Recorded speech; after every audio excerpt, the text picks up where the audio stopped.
Bajire okupetitioninga nga balaga obutali bumativu bwaibwe kuli ku Dr. Philip Kakuru.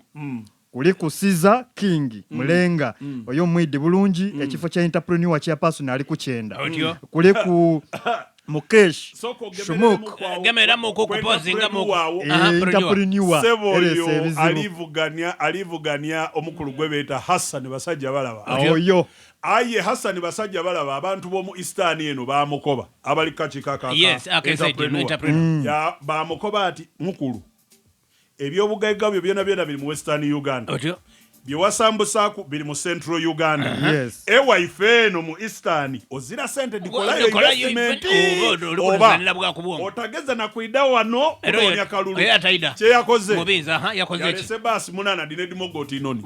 yabakoba ati ensonga ya imwe ya Eastern ngikoze nkulino kyetaga twogerere kuluya kwa Uganda yabatu Nairobi hotero na kuida bali kulya bichepere bali kunwa bamale bamegera obukaire buti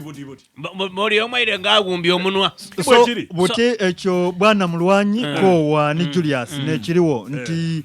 Mulenga yamaze okupetitioning eri chairman w'ekibiina nga nkoba nti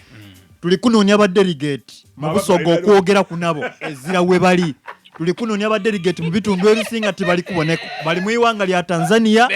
na Kenya abakulu bamaze okuba kweka basajja balaba yabakwese abantu twenda tufuse bayibi mu Kalulu kubanga Mulenga yasoka yaida wano bambi ba delegates bona yabawe miliyoni mpegano bavira bani ne basi do musada baje Tanzania ne Kenya bali kusobula bya bajaba izaluna kulwa kubatwala basi disibira kololo buli afuluma ngaboko agwa kula ata amateeka g'ekibiina mulimu akaayira akakoba nti bwe kizuulwa ng'oli kweka ba delegate oba disqualified amubayiro bakabusulere wotukira okuva mu ba youth okuva notambula noira mu bantu abakulu nova mu bantu abakulu nosukuluma nomera namanyigo nova entrepreneur ngobo kali musubuzi kyetulina okumanya ku Kalulu ke bayita aka electoral college kati gano ke bagenda mu Mulwanyi nti asinga okuliisa obulungi nagangula yawangula pozinga genabo mupozinga okanoka katono nnyo kwekyo olaba mu kulonda abasente ba district abenyale batwala si yali omulungi naye yasala ente 5 okuliisa ba delegates yadde kuloba bamugaboge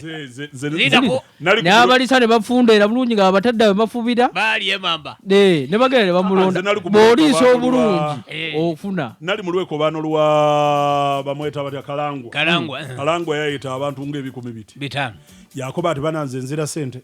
ayi bwe mbabo ino muli bantu bavunanyizibwa nino bawa amafuta agabayizaayo yabawe emitwalo 2 buli muntu yamala yasuubiza nti district yona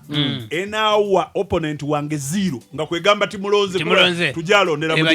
district njaba wente 2 buli muntu taliko mbona bwe mpagala maiko pologoma teli ya isubiri mwene mwala yi kiwetaga leero okundizibwamu amaanyi